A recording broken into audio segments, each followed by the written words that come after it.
الرحمن الرحيم. أعزائي الكرام، معي اليوم الروائية هبال الخيالي من أصل عراقي، تم استضافتها اليوم في فيينا تحت شعار بوكفي. أهلا بك أستاذة هبال، وأتمنى أن حضرتك تعرفينا بنفسك أكثر، كمان بالرواية اللي حضرتك شرحتها النهارده أو استضافتي النهارده بصراحة.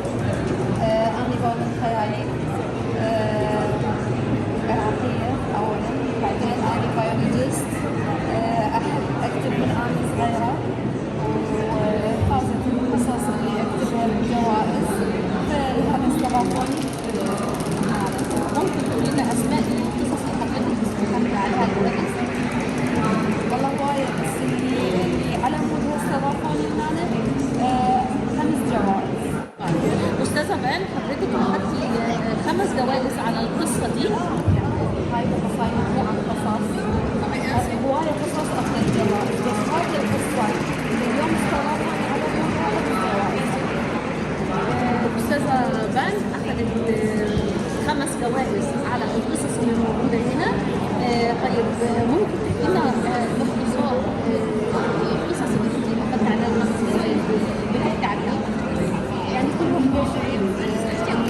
اليوم بحكي عنها هي كانت عن اللاجئين العراقيين اللي كتبتها، يعني كانت هواية صور، كانت هواية قصص مال لاجئين سمعت، بس أكثر وحدة أثرت بي هو خالتي معتز اللي عفوا مفخخة وراحت للجنازة ولد شاب هو وحاول اللجوء. كانوا يقولوا له لا تقول القصة الحقيقية ما مقبولة، أخذت سياق معين للقصص اللي مقبولة، فيضطر أي واحد إنه يألف قصص معينة على مود يحصل لجوء. فهاي الحالة أنا بديت يعني طبعا هي هواية قصص بالتحديد معتز. ذكرتي بس بعد تغيير في القضية. لا، هاي القصة كلها من اختلاف، لكن أنا صلحت الأفكار مال كل اللاجئين اللي سمعتهم بالتحديد معتز.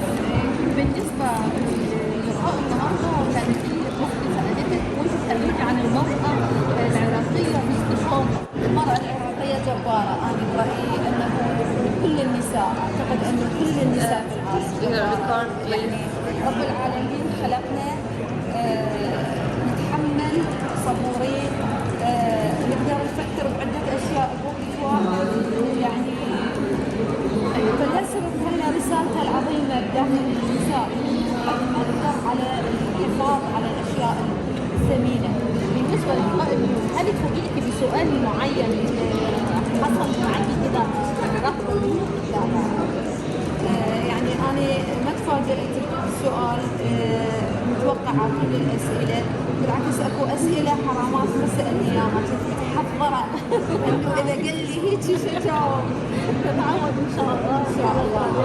وشرفتي المرأة العربية بصفة عامة. ألف مبروك، أنت الشرف، المرأة الشرف كل العالم، رب العالمين كرمها، مو أنا في حياتي.